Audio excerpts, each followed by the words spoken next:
शादी की date fix करके बैठे थे, पर मेरे पास इतना वक्त नहीं है तो मैं किसी की बुराई करने में इतना वक्त जाया नहीं करता और बुराई करूंगा भी नहीं। आपके सामने प्रण और प्रतिज्ञा लेते हैं कि हम लोग हमारे लोगों की या किसी पार्टी की नेताओं की हम बुराई नहीं करेंगे।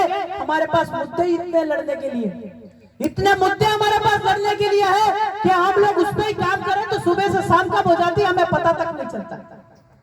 तो इस जो छोटी सरवन के धुरंधरों ने और जो थाना के धुरंधरों ने, खवासा के धुरंधरों ने जो काम किया है, मैं उसका बहुत शुक्रगुजार हूँ और आभार व्यक्त करता हूँ कि उन लोगों ने इतना डेंजर काम करके दिखाया।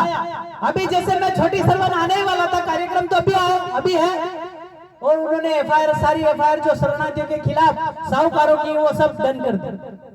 मतलब कि आपका काम होगा, बस आपको कानूनी रूप से और सही रास्ता की तरफ से आपको लड़ना है, तो आप जो है हर प्रकार की जीत को हासिल करेंगे।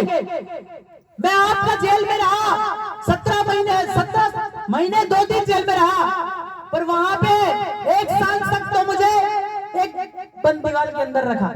मतलब कि 1 साल में मुझे आदत हो गई थी दीवारों से बात करने की। बिरसा दादा का विचार इतना मजबूत था मेरे शरीर के अंदर कि शरीर से खून बह जाए तो चलेगा पर आंख से आंसू नहीं बहना चाहिए।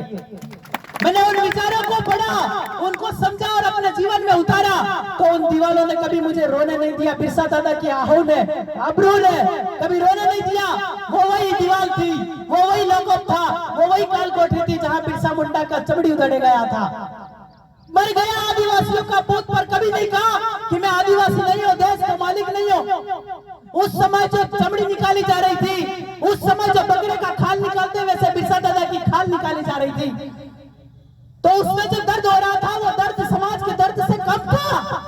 मतलब बिरसा दादा के ऊपर, शरीर के ऊपर जो आपका समाज का दर्द बहुत ज्यादा खतरनाक था, बहुत ज्यादा हावी था कि अपने चमड़ी निकलने का दर्द तक महसूस नहीं कर पाया।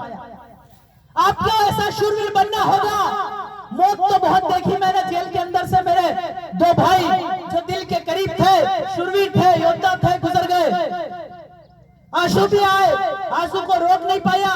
मैं कभी अपने लिए नहीं रो पाया, पर उन 2 भाइयों के लिए आंसुओं को रोक नहीं पाया। एक नारायण दादा नीलामा, दूसरे पूनमचंद दादा भाबर, जो मुझे जेल में मिलने आए और एक बात कही थी मुझसे कि विलेश भाई आप जल्दी बाहर आइए, हम आपकी शादी की तैयारी करते हैं। और मेरे घर पे काम करने आए थे और ऐसा हो गया। उन्होंने एक बात कही थी कि विलेश भाई मकान की चिंता मत करे, झोपड़ी की चिंता मत करे। क्रांतिकारियों के जीवन में झोपड़ी महल है नहीं लिखा होता। क्रांतिकारियों के जीवन में महल नहीं है, उनके जीवन में गाड़ी नहीं है। ये गाड़ियां है, महल है, ये तो दलालों के जीवन में। आदिम जाति आदिवासी के परिवार या ये जो गरीब लोग हैं, इनके या जो क्रांतिकारी है, इनके इतिहास में कभी भी इनके नसीब में गाड़ियां या इनकी नसीब में कभी महल नहीं हुए। बिरसा दादा भी झोपड़ी में मर गए, उनका परिवार आज भी पापड़ बेच रहा है। टंटिया भील के परिवार की भी ये हालत है। तो आपको बहुत बड़ी आहुति है, वो बहुत